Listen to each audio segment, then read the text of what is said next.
Halo guys, ketemu lagi sama Ernest Erjo di sini, dan kali ini kita mau ngebahas tentang gimana caranya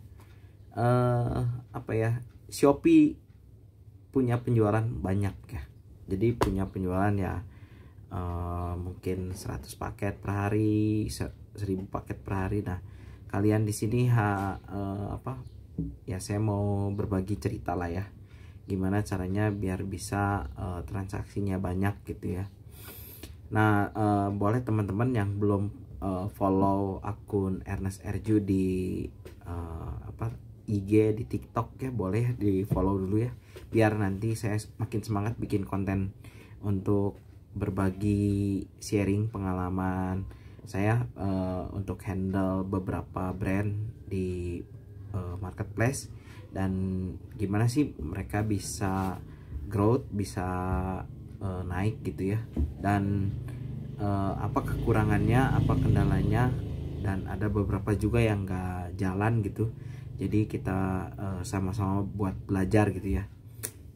Oke, nah sebelum kita mulai, yang pasti di sini teman-teman merupakan seller di Shopee ya. Jadi penjual di Shopee ya, jualannya di Shopee, dan saya di sini nggak akan bahas bikin judul menarik, bikin foto, bikin deskripsi segala macam, nggak akan bahas di sini.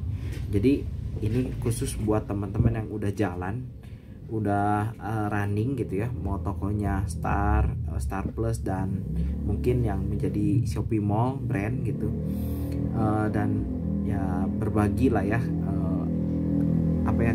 yang biasa kita lihat gitu di di sehari-hari gitu ya. Oke, tanpa berlama-lama, sebelum kita mau transaksinya banyak, kita harus tahu dulu produk yang kita mau jual ya. Jadi teman-teman di sini produknya harus cek dulu nih, cek pasar ya ibaratnya. Sebenarnya produk saya tuh penjualannya bakal banyak nggak sih, dan bakal banyak yang beli nggak sih, dan memang banyak nggak sih yang beli gitu. Jangan sampai kita punya produk ternyata memang market size-nya kecil gitu ya. Nah, bisa dilihatnya apa market size besar atau kecil gitu ya, atau menengah. Nah, kalau market size besar itu biasanya penjualannya banyak, di atas 1000 ya mungkin ya. Dan itu beberapa seller jualannya di atas 1000 piece mungkin ya. Terus udah gitu ya, ada juga yang mungkin jualannya di atas 10.000 piece di si produknya gitu ya. Dan produknya kebanyakan mirip gitu. Nah, itu bisa dibilang market size yang besar. Nah, kalau bisa dan ini juga bisa dibilang red ocean sih ya, karena jualannya banyak, tinggal beda-beda brand mungkin ya, dan beda-beda seller ya. Kalau bisa dilihat, kalau yang kayak gitu biasanya yang jual rada mahal biasanya yang ada brandnya. Nah, kalau yang jual murah biasanya nggak ada brandnya. Nah, teman-teman di sini bisa belajar. Terus udah gitu si produknya sendiri diminati oleh semua orang dan cepet habisnya. Jadi kalau teman-teman lihat nanti si produknya di toko A habis nih, bakal cepet pindah ke toko lain. Jadi kalau teman-teman di sini nggak siap untuk stok banyak ya, mungkin nanti pada saat stoknya habis ya, dia akan pindah ke seller yang punya stoknya ada gitu ya. Jadi teman-teman di sini harus belajar market size ya. Karena teman-teman juga kan jualan di online tuh ada domisili nih ya, ada domisili Jakarta, domisili Bandung, domisili Semarang, domisili Surabaya ya, kota-kota besar lah ya, atau enggak kota-kota kecil juga ya. Nah, biasanya teman-teman juga harus tahu gitu kebiasaan mereka ya, belanja tuh kayak gimana gitu. Jadi apalagi kalau teman-teman yang jualannya di daerah gitu ya, pasti paling banyak itu yang beli itu daerah Jakarta, mungkin dari daerah teman-teman dan kota-kota besar di dekat situ gitu ya. Nah, gimana caranya produk teman-teman tuh ada di kota-kota yang ramai ini ya, mungkin teman-teman bisa pakai gudang online gitu ya. Jadi pakai gudang online, atau enggak ikut marketplace-nya yang punya gudang gitu ya, ikutan di sana, masukin stoknya di sana. Nah, teman-teman bisa bersaing tuh sama brand-brand yang sudah masuk ke situ gitu ya produknya. Nah, kenapa brand-brand akhirnya masuk ke gudang-gudang tersebut ya? Salah satunya adalah biar nggak duplikat tokonya banyak gitu ya. Karena kalau duplikat tokonya banyak ya masing-masing kota harus punya kayak akun marketplace-nya. Dan kalau akunnya mall ngapain gitu ya kalau buka toko beberapa, karena mall tuh nggak bisa nggak bisa banyak gitu ya. Jadi satu ya, kecuali beda-beda brand ya mungkin mallnya.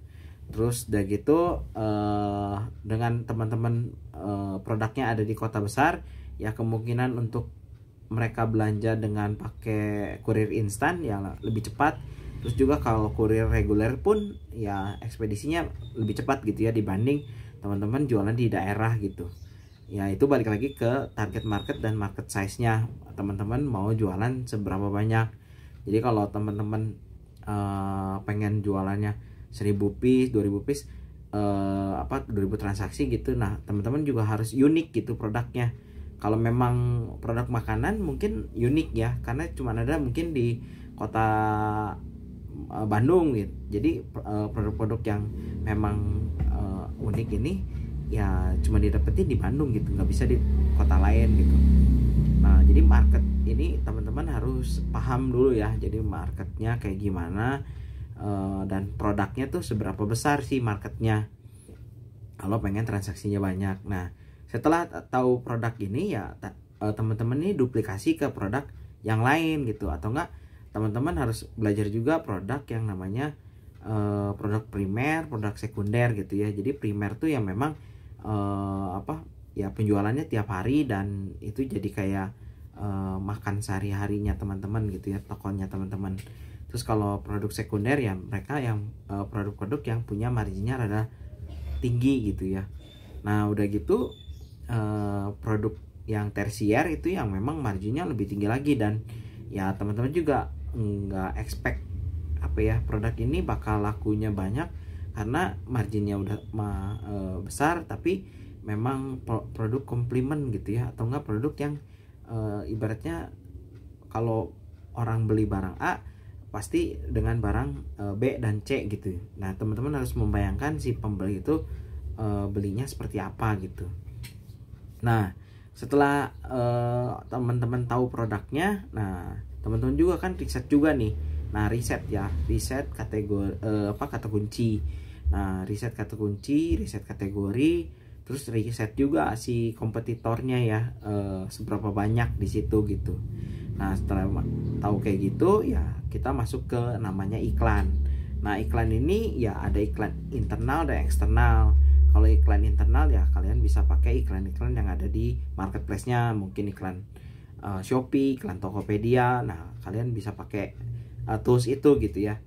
Nah nanti di situ lihat juga seberapa banyak kata kunci yang volumenya banyak gitu ya, volumenya banyak, dan atau enggak volumenya yang sedikit-sedikit juga nggak apa-apa. Nah dengan volumenya kita tahu ada nilainya berapa, nah kita bisa memprediksi sebulan itu mereka kunjungan dengan kata kunci itu berapa orang gitu ya. Kadang ada kata kunci yang memang seksi gitu ya, dia bisa sampai 1 juta per bulan. Jadi ada orang ketik kata kunci itu sampai 1 juta orang. Nah itu gede banget gitu ya kalau 1 juta orang udah pakai kata kunci itu. Ya kebayangkan marketnya gede banget gitu. Nah market yang gede itu kalau menurut saya yang di atas 50.000 pencarian gitu ya. Kalau di bawah 50.000 tuh ya biasanya perangnya nggak terlalu nggak terlalu sakit gitu, nggak terlalu berat gitu. Tapi perangnya ya tinggal kelihatan gitu sama siapa aja kalau di bawah 50.000. Tapi kalau udah di atas 50.000, nah itu perangnya udah banyak seller mungkin ada di situ gitu. Nah iklan itu yang membantu si produknya untuk ada di listing di kategori itu atau di kata kunci itu gitu. Jadi teman-teman juga boleh coba, kalau yang belum pernah ngiklan ya coba 10 kata kunci gitu ya, 10 kata kunci. Nanti dari 10 ini ya pilih lagi gitu. Kalau yang jalan ya kalian pertahankan, kalau yang nggak jalan kalian take down dan yang nggak usah ada gitu di iklan itu, kecuali kalau kalian memang punya uang buat bakar-bakar uang ya di produk itu gitu, di kata kunci itu. Terus udah gitu dari produknya kalian ada tiap hari ini penjualan dari produk A ini, ya kalian duplikasi nih ke produk-produk yang lain. Ya intinya riset kata kunci juga ya. Nah setelah tahu riset kata kunci ini, produknya ini, dan diduplikasi ke produk yang lain, ya saran saya kalau kalian pengen kayak produk primer dan produk sekundernya berbarengan keluar, ya kalian harus bikin paket bundling, paket diskon gitu ya, yang memang mereka langsung beli banyak gitu. Jadi jangan sampai ya orang pas masuk cuman tahu SKU itu doang gitu, atau enggak produk itu doang. Ya kalian harus kayak bereksperimen gimana caranya dari produk ini mereka bisa bergerak ke produk-produk yang lain gitu teman-teman. Nah teman-teman dari dari hal-hal yang tadi ya kalian bisa satu SKU aja bisa bikin kalian bisa punya transaksi itu di atas 100, di atas 200 gitu, satu SKU doang ya. Kalau kalian tahu SKU itu best seller gitu. Jadi nggak usah punya banyak SKU sih teman-teman ya. Nah kecuali ini buat brand ya. Tapi kalau buat yang toko yang dropshipper, reseller yang nggak tahu nih stoknya yang jalan yang mana, ya kalian kalau awal ya bolehlah iklan sebanyak mungkin gitu ya, karena tokonya juga belum dikenal, belum di belum orang banyak tahu jualannya kayak gimana gitu ya. Nah kalian harus bebenah aja terus di situ gitu. Nah di samping ini semua ya teman-teman juga harus punya relasi dengan para pembeli. Nah kadang ini yang dilupain gitu ya. Ya kalau kebanyakan kalau udah beli ya udah gitu. Jarang penjual yang ibaratnya setelah beli itu tektokan lagi gitu sama pembelinya. Ya kalau dulu zamannya offline ya mungkin bisa orang tuh datang lagi dan bisa ngelihat kita dan kita bisa ngobrol lagi sama mereka. Tapi kalau di zaman online ya hal-hal yang itu tuh jadi berkurang ya. Jadi kalau kalian punya relasi yang bagus dengan pembeli, ya kalian bisa scale up-nya lebih cepat lagi gitu ya teman-teman. Nah teman-teman ya kalau saran saya ya yang tadi ya, kalian bisa ulang lagi video ini, dan mudah-mudahan video singkat ini bisa buka sedikit wawasan lah ya, gimana caranya buat ningkatin penjualan gitu.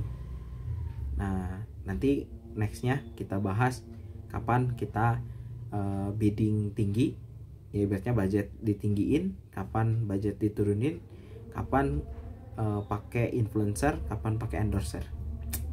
Oke teman-teman, kalau kalian penasaran ada pengen bertanya ya boleh komen di bawah, feel free ya. Kalau kalian ya punya unek-unek juga boleh, kita saling berbagi, kita saling sharing ya. Mudah-mudahan video yang kali ini bermanfaat buat teman-teman.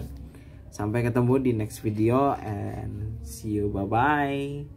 Follow dulu Ernest Erju ya. Thank you.